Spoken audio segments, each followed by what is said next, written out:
because we had a bit of a longer break, so we're jumping straight into the action. JDG start off with an Udyr pick. They actually banned out the Samira, interestingly, and 2 supports. So there are basically no jungle bans coming in. Things like the Pantheon are still available here, Dagda. Yeah, I would actually imagine that they're going to try and put a fairly high priority on towards the Pantheon, especially Beishang. Beishang in 2021 has been more so about setting up his lanes. His KDA at 15 is super, super high, whereas his CSD and stuff isn't that high. So I think we're certainly going to be looking to see a more aggressive style from Beishang coming into this. But Udyr already picked up the Varus locked in here against the Senna, so not going back towards something like the Zaya or anything like that we've seen before. They're actually going to be looking potentially at going towards at least the poke Varus that we have seen before. Now you're getting the likes of this Azir in as well. This could be a pretty poke heavy team coming in from JDG right now. Oh, this is the exact Varus comp that we saw last. I forget who played it, but there was a team that played. It was this. BLG. It was BLG, was it? But I remember it actually working wonders, surprisingly well. Yeah. The Olaf finally comes through, so one of those priority junglers snagged by WE before we go to the second ban phase. But definitely some power picks on both sides. As WE, what are you expecting them to ban out here? Because I feel like maybe the Jace could be a good option. Definitely something like the Jace. And I think on WE side as well, you're looking towards a champion at least that can start these engages off. You need something like the Ornn for Breathe in that top lane. So I think getting rid of champions that can have a field day with Ornn but also fit into this style of composition that JDG has could work very well. We'll have to see though as they start to go on, because the Camille is actually the ban away from JDG, whereas on WE side, I suppose they're kind of looking and going, hey, you know what, realistically, Zoom hasn't played a huge amount of these more, carry-orientated champions. He's more focused on like the Gnars, the Renektons, the Aatroxes, so getting those off the table instead, and just seeing if they can operate their comp within this. So WE gonna ban the Seraphine, so nothing focusing towards Zoom on that top side, and obviously that Aatrox ban gonna be there, but he still has a lot of options to go for. The Camille been taken away from Breed though, which if you think back to last year, it was Fiora and Camille. They were the 2 massive picks for Breed back when he was called Curse on OMG, so you can still see that same priority because he knows how to carry a game. But Leona gonna be the final ban coming through from JDG here.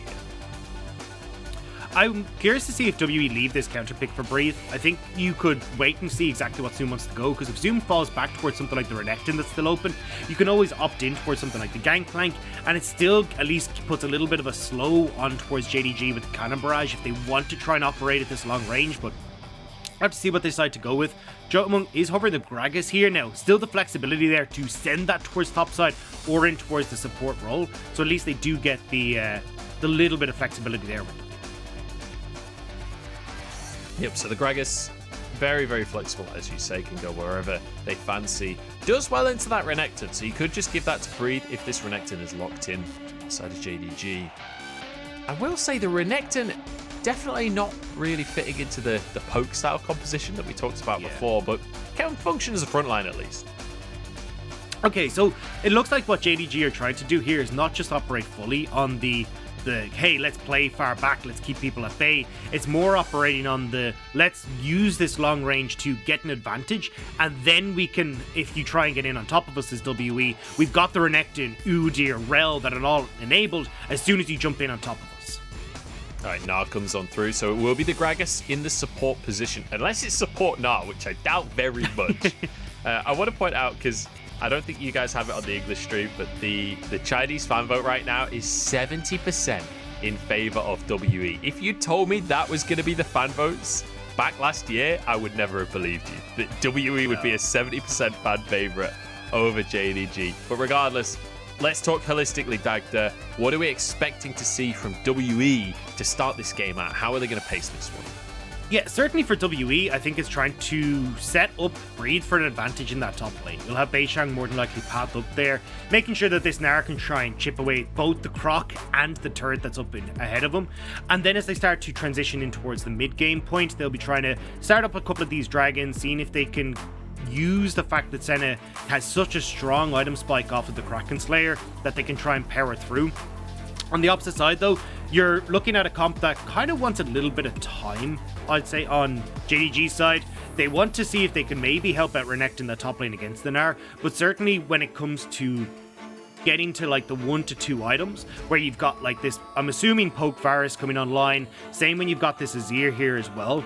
You'll be able to do a lot more work in and around these objectives. And this has kind of been the story of JDG's compositions in 2021.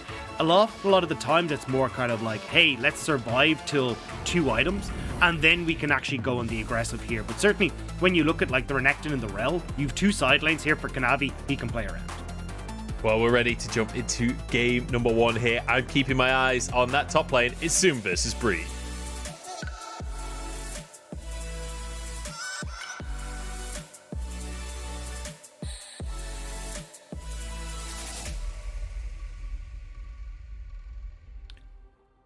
We're onto the Rift for WE versus JDG, and I feel it in my bones, Dagda, regardless of compositions, regardless of anything. Wait, Alistair! That Alistair is so cool. That looks so cool. Composure. We're professionals, Dagda. I'm a professional, yeah, come on. That was really shiny. cool, though. But JDG versus WE, you just know this is going to be a banger. WE trying to prove themselves this year, and JDG, I mean, from the 2nd seed going to Worlds to now being this team that is faltering halfway down the standings, they need to get this win on the board before the Chinese New Year break. Definitely. And I think the biggest thing here is looking at Kanavi to kind of be that role. We highlighted a lot of the mistakes that he has been making, but when you actually look at JDG, in most of their games, Kanavi's Udyr is banned away. So we don't know if this is something from scrims or something that people are keeping their eye on, but certainly his Udyr is feared in the LPL, so I'm excited to see now what he can do that he's got his hands on it. The question is it feared by JDG fans? That is the big concern I would have, because as we mentioned, we had a whole segment of Dagda ranting about it. Kanavi has gone from comfortably, or at least in the conversation of best jungler in the LPL, or one of the best junglers in the world, to at the end of 2020, he kind of fell off a cliff a little bit. I'm not entirely sure what happened. It felt like JDG sort of imploded to some extent. But in this game specifically, he's against Beishang, who has just looked exceptional. We've got a bit of a 2v2. I think this will just diffuse itself down in the bottom side. Yeah, Beishang, this year especially, but last year too, has looked like one of the top names in the LPL for the jungle, and his team has started to play around that. Yeah, well, they were last bit as well, and you can see the same here again. I think that's why we're seeing so many tussles in this bottom side of the map, is both teams realize, hang on a second, our junglers are pathing towards this bottom side. We need to be the ones that control a bot lane so we can come over and support them if they try and end up with a tussle at this bottom side scuttle. Now, unfortunately for WE fans, Yagao on this Azir will have a really good matchup in the mid lane. You can already see there, shoving in super hard, so he can support this endeavor for the scuttle. Yeah, Shanks very low on HP and on mana. He's got 1 biscuit, but I don't know if that's going to quite tick the boxes. But he does have teleport available if he would really want to commit. But obviously there's a lot of minions there. It's going to be difficult. Breather, in the meantime, though, will have infinite priority in this top side, at least for the first few levels. While Zoom was obviously on the Renekton. Not great into that matchup. See Kanavi moving into the river, though. The scuttle crab that you talked about looks like Kanavi. Certainly the first one on the scene. Beishang not going to just let this one go for free. Wanders on in. He's too late. And now Kanavi is trying to chase down the Viking bear on Viking action. 1v1 in the jungle, bro. Here we go. Beishang trying to escape, but he is Olaf. He's got attack speed, and he's got some friends as well. We talked about the WE support system. Friendship and magic is there. Well, it helps if Kanavi's kind of been a bit stupid as well, because why are you invading there? Like, you have got the scuttle. You don't need to fight. You know that you're going to have Jiumeng and Missing who are able to come across faster, and Kanavi just gives over everything. Like, that didn't make any sense to go for that play. Now you've got Beishang, who's reset. He's come back onto the map faster. Because of the kill, he's got that chain whip. He'll get that scuttle on top side. Beishang's delighted. You've just given him this early game lead. And I just don't get what changed. Like, this was the team that we called the smartest team in the LPL. Here we go. Beishang wants to change things around in the mid lane. He's just going to help Shanks shove this one out so he can get a reset off here. But yeah, JDG, they were the smartest team in the LPL. This was the team that we always complimented for their intelligent gameplay. And it just feels like that's completely gone. But there was no roster change. The only thing that changed was the coach. But Chashao went to World Finals. Like, surely this isn't how he believes the game should be played. It's really just I know that we were levying a lot of praise towards Kanavi last year, but Kelsey Moser, I know, is kind of like laughing her head off because she called this a while ago. Kanavi just was learning that, hey, if I just farm like crazy, I can outpace a lot of these other junglers and get a massive lead for myself, have this big impact in the later point of the game. It wasn't really that JDG were playing super heavily towards Kanavi, and now that other teams have realized, hey, this is how you can actually play around your jungler, that's now that JDG are starting to struggle. They haven't really got to figure out their identity. And I thought we might see Kanavi move back towards these early game champions, just try to play towards his laners instead. But unfortunately, they haven't seen that, and still a lot of these mistakes are coming in. Now they're trying to start up Dragon, but might have enough time here just because of the reset timing from Jiumeng and Missing to pick this one up. We'll have to see. Beishang definitely wants to say something about it. He's hanging around. Missing is only just arriving. The Dragon's already down to 800, and LvMao wants a fight. There's the stun onto Beishang. Does not have Ragnarok. He's not level 6. The Ignite isn't quite enough. And the heal now from Jiumeng. WE maybe want to punish this one as Kanavi just throws himself at the enemy. But the intimidation tactics work. Nice flash from Shanks to dodge away from Yagao Shurima Shuffle. Good disengage from WE, but the Dragon taken by JDG. Good job from JDG to actually go for that engage. I like LvMao taking the aggressive stance there. Gets a lot out of Beishang and actually forces the flash out of Shanks as well. I don't think Shanks needed to come across there. The play was kind of done for, and you weren't going to try and turn that fight around as WE, especially with Beishang so low. So great job from JDG. I just want to look at how Kanavi is now going to punish that mid lane flash being down. You've got that ultimate from Azir, which will be up in about a minute and a half's time, so just let's make that play in mid lane once again and get some advantages for JDG. And that is one of the big strengths that Udyr can have, is the strength of those ganks is sometimes kind of absurd, honestly. The amount of damage that Udyr could do while just getting a guaranteed stun is kind of obnoxious, so definitely a win condition available for JDG. But for now, at least, they'll be grabbing themselves a blue buff so that Yagao can just sit in this mid lane, just clear waves away and scale up on the Azir. We are going to see that lethality Varus that we talked about. And I think a conversation that should always be brought up when there's lethality on a team is, how does the scaling look here for JDG Dagda? Because we've got lethality, but we also have an Azir. I feel like it's a little bit of a grey area. Yeah, I mean, it's not so much about the scaling here on JDG's side. It's more so about how they operate in the fights. Because if you can get this poke from Yagao and Loken down, regardless of whether it's, you know, not as great when they build armor, it's still a lot of damage that's coming in, especially because it's mixed damage between the AP and the AD. So if they're able to sit back in these team fights and just get all this damage down, they're great. However, if WE can just dive bomb them, jump on top of them, that's where you're going to have issues for JDG, and that's where their team might struggle. Well, we'll see if the dive bomb can come on through. It's certainly fun when you get to see the dive bomb kind of strategies, especially with Olaf Orianna. It's such an insanely strong 2v2 combo, but it's also such an insane teamfight combo. When you throw a Gnar into the mix as well, you've got just everyone jumping in, the shockwave spins around on top of the Gnar, slamming people into the wall. You could just eradicate an entire team in a split second. When it comes to the gold right now, we're actually totally even in this game. It is very, very even. We're not going to see too much action, I don't think, out of the lanes. I mean, you've got a lot of skating still on WE side that wants to come through as well, between the likes of that Senna and that Orianna, as you're talking about as well. So at the moment, it's kind of Kanavi taking advantage of the strong lanes that he has, but here's that gank we talked about. That's the ult you talked about. Shanks doesn't have flash, but he's got a shield.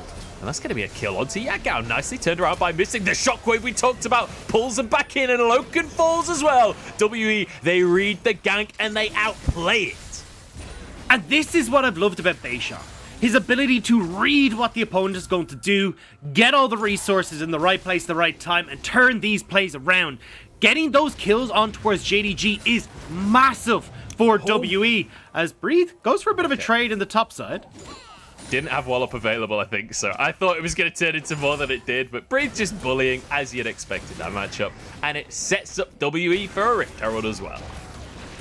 Beautiful stuff from WE, and as WE, getting these early leads is actually going to pay off dividends later. Like, you can see here that this is Yagao going in aggressively and using that Azir shuffle. Once that Emperor's Divide is down though, they're free firing his WE. They're just chasing JDG down. You can see there, even with Loken using that chain of corruption, they're not really able to do very much. And when you get to those later stage team fights, because WE are building these early advantages, it's hard for JDG to try and push WE back. You've got these air wall, you've got the chains of corruption, yes, but if WE have full control of the map, they're coming in from multiple different angles. This Emperor's Divide and this Chains of Corruption isn't going to be enough to save you, especially against a rampaging Viking. Yeah, and talking about that Viking, you can see the two men I want to talk about on your screen, Beishang and Missing. These are the two guys on WE that we've been able to praise most consistently over the last couple of years. And they're both 2-0-2 on the standings already. It's feeling real good for WE because these are the guys that are going to make the plays for the squad. Gore Drinker already in the pocket of Beishang. This is 11.2. That is still a real strong version of Gore Drinker. Yeah, it's going to do a lot of work. And especially when you think of like the Senna coming over the back of that as well with the shields, the healing. This Viking is going to be doubly tough to take down. So expect Beishang to just keep trying to run through these advantages that he has. Now, Kanavi looking towards mid. Shanks has been knocked back, has flash available, but he's holding on to it. Whiffs the Shanks, man. Why didn't you flash? I feel like he could have escaped that one. He just whiffs the shockwave. He doesn't flash. He's like, you know what? We're getting the Drake. I will sacrifice my life for Aya. So I think he realized that Kanavi had flash, and he was trying to catch right on the edge of the Orianna ball. So the further away you are from the Orianna ball, the further it whips you the opposite direction. So he could have created a massive gap there, but unfortunately, just barely misses the edge of that, and it means that the kill does go across. But again, you can see Kanavi doubling down on the advantages that they have, trying to see if they can push through Yagao's pressure in the mid lane and open up this map for JDG. JDG have finally got themselves a kill on the board, something to work with. Kanavi wants to turn it into more. Breathe does have flash, and he's not. I'm not particularly worried about him. As I say that, his health bar does start to go down. WE want to answer in the bottom side of the map. Beishang has that Herald, and they want to kill on Loken immediately. Destroy him. LvMao tries to re-engage the fight, but it's just not happening. That was the TP from Zoom. So now Kanavi's just at the top of the map, totally alone. Can't make any plays happen. JDG, they've answered the dive, but they still lost the kill. Yeah, and I mean, this is actually something that Clement was talking about in the last game was, look, if you're going to try and make these trades for the Rift Herald, it's fine if you want to just trade on the opposite side of the map, but you can't be giving these kills over. So not only do they give the kills over, not only do they give the TPs, but you still got that Rift Herald. They can still make plays here as Beishang, and whenever they want, they can pop that money in towards Jiumeng, Shanks, or even Breathe if they want to.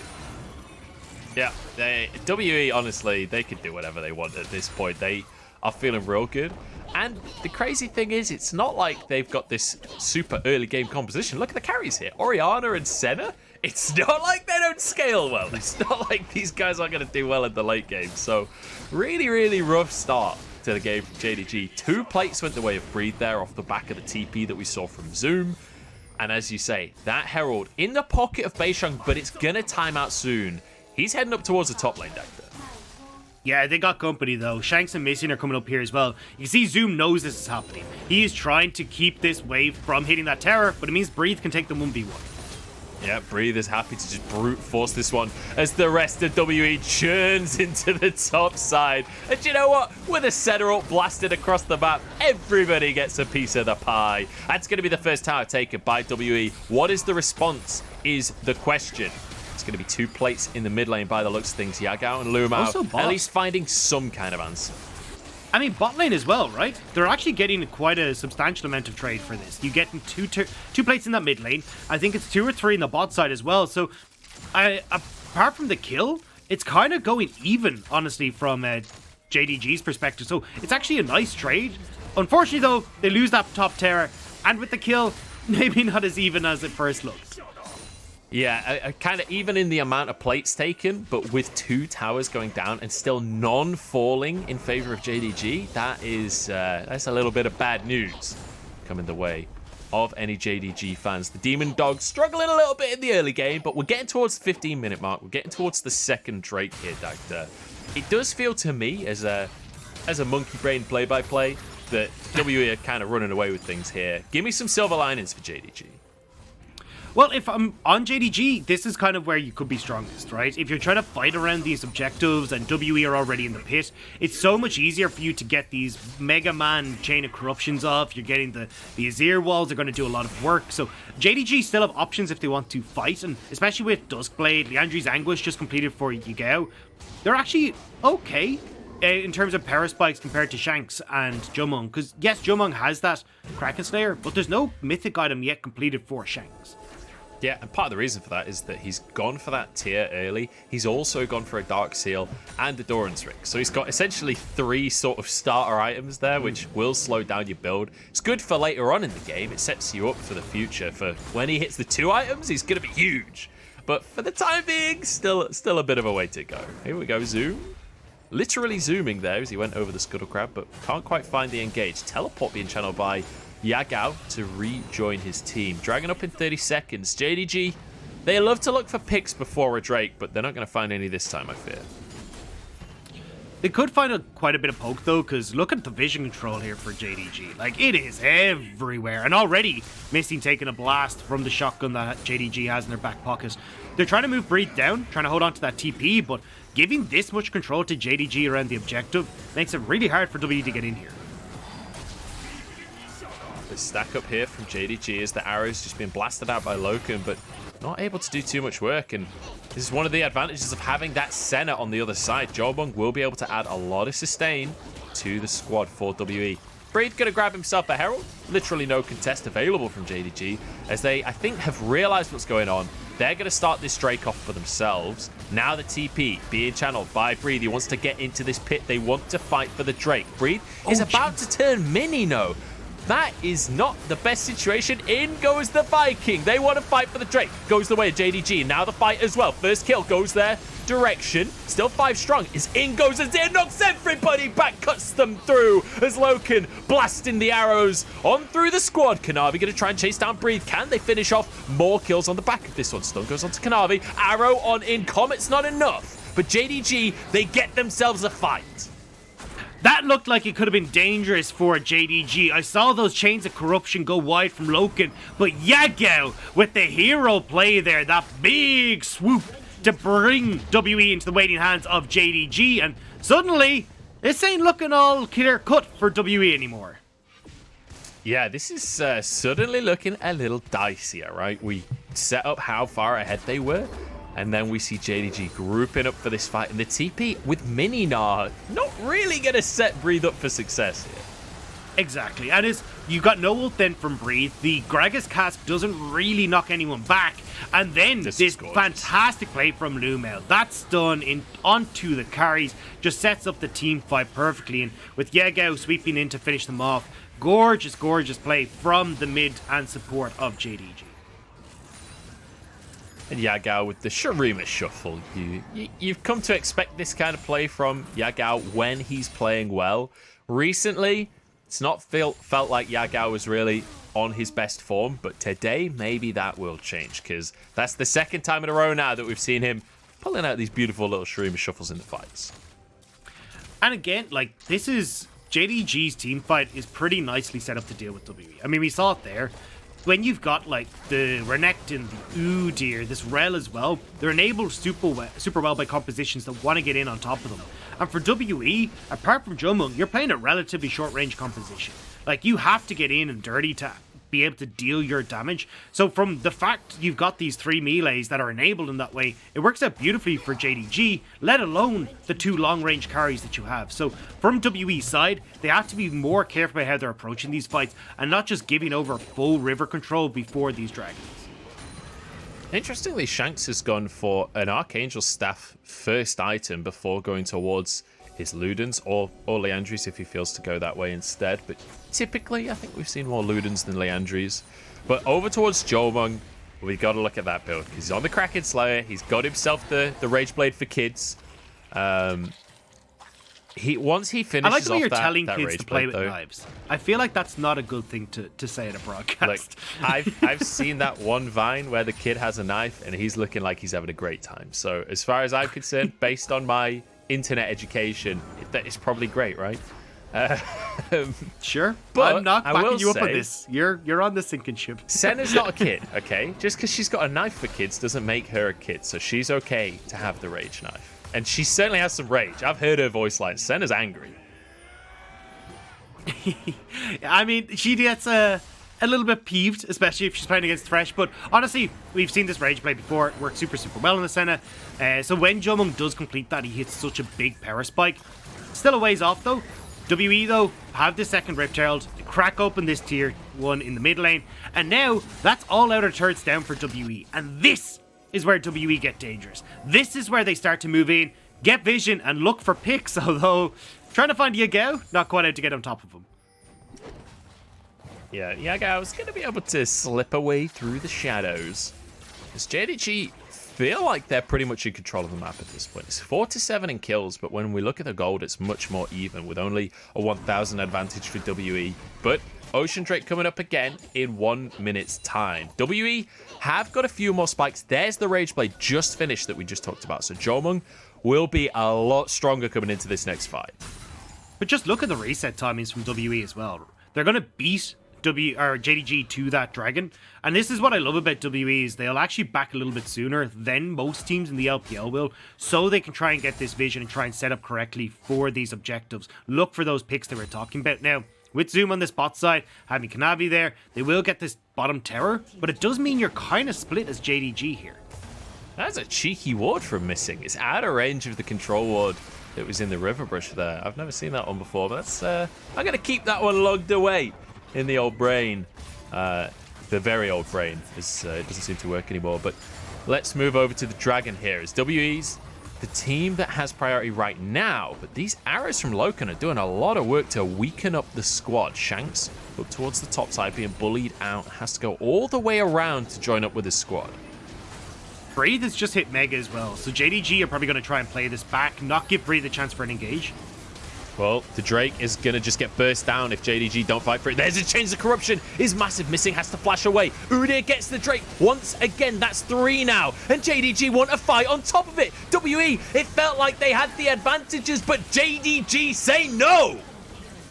Gorgeous fight again from JDG and Kanavi, the man of the hour, the guy that we have turned and said, look, you need to step up for JDG. Well, he's doing that well today, stealing away that dragon, and now JDG will turn towards the Baron.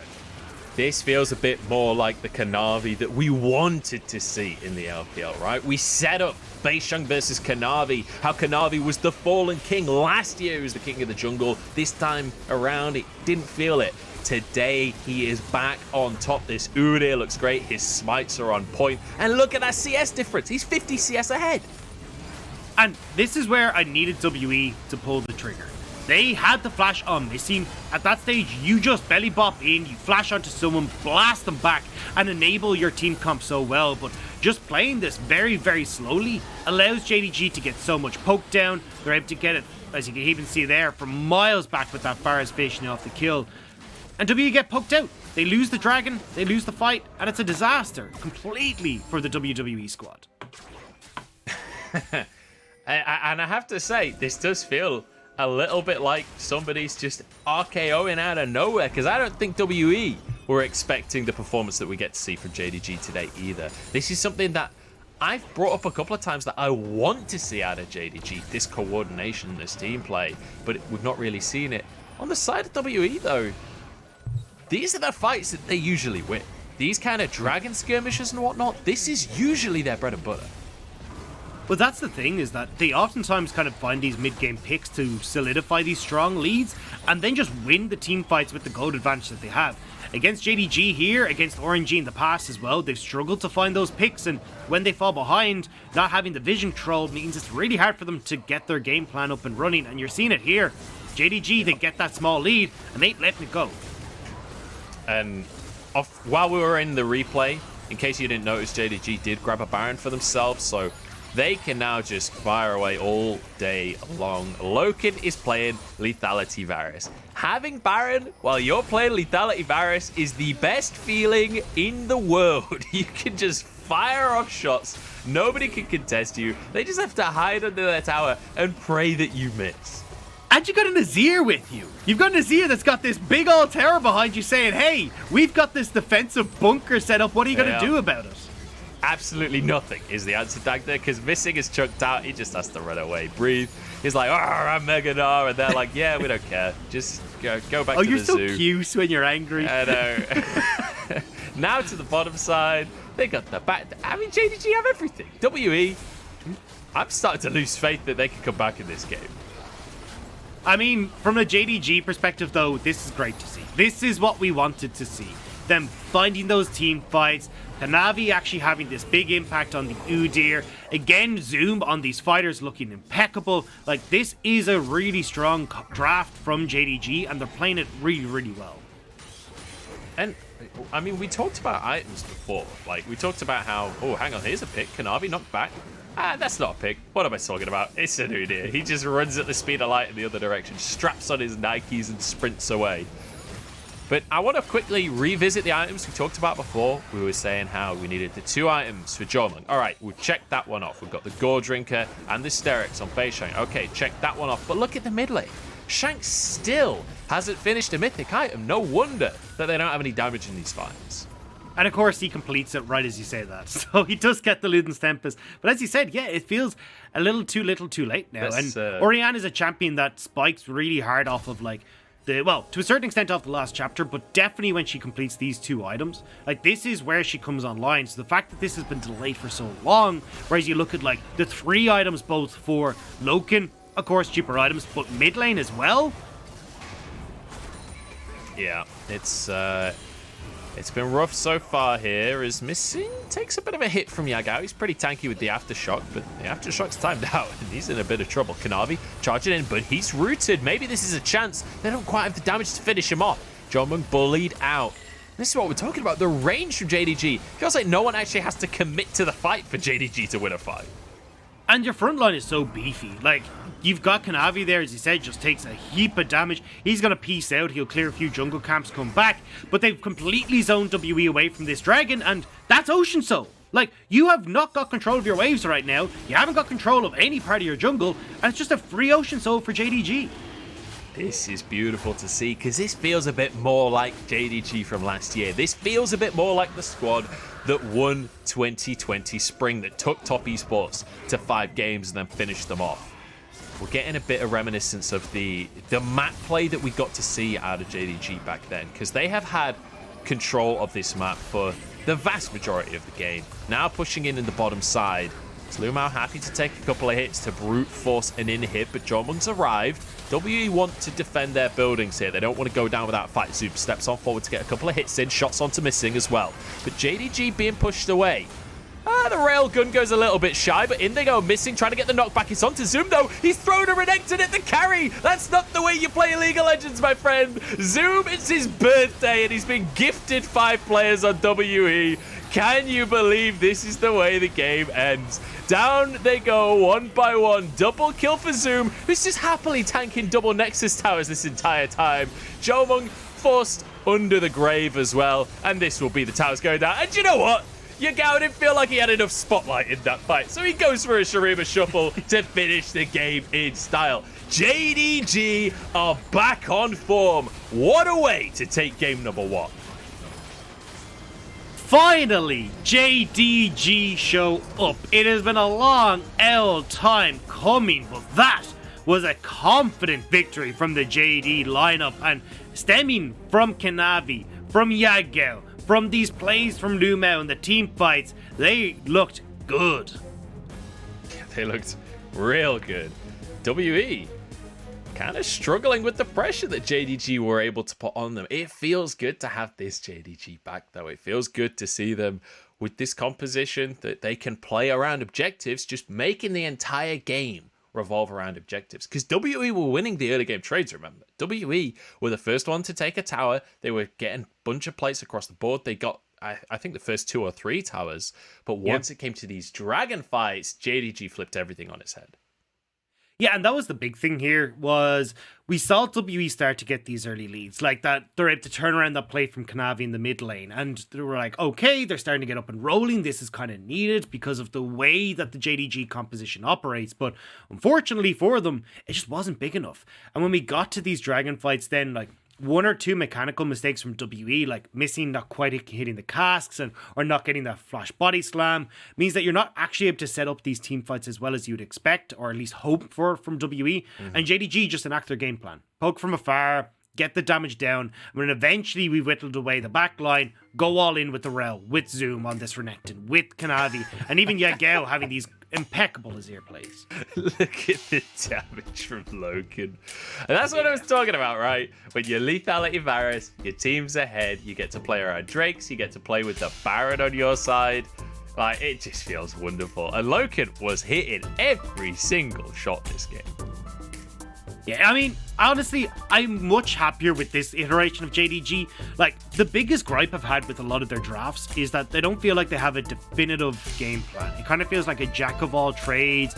They're not really giving themselves an early game plan that they can play around. This time around, we saw that they most certainly did. It was, hey, look, we can play towards Zoom if we want to, but instead, Kanavi was just like, we're going to play around this bottom side, we're going to try and get these dragons up and running, and we know that if we can put pressure onto WE with these dragons, fantastic, we can just look to play our style, they're the ones that have got to come into us, and as a poke composition, if you're getting full vision control over the dragon area, if you're not giving the opportunity for WE to actually get a look in, you're just free firing all the live long day. And I mean, if you shoot 15 shots, I'm sure 3 or 4 of them are going to hit, and they're the ones that are going to stick and get you those objectives. Well, if you're Loken, you're going to fire 15 shots, so you're going to hit 15 of them. This guy's basically the William Tell of the Varus pool.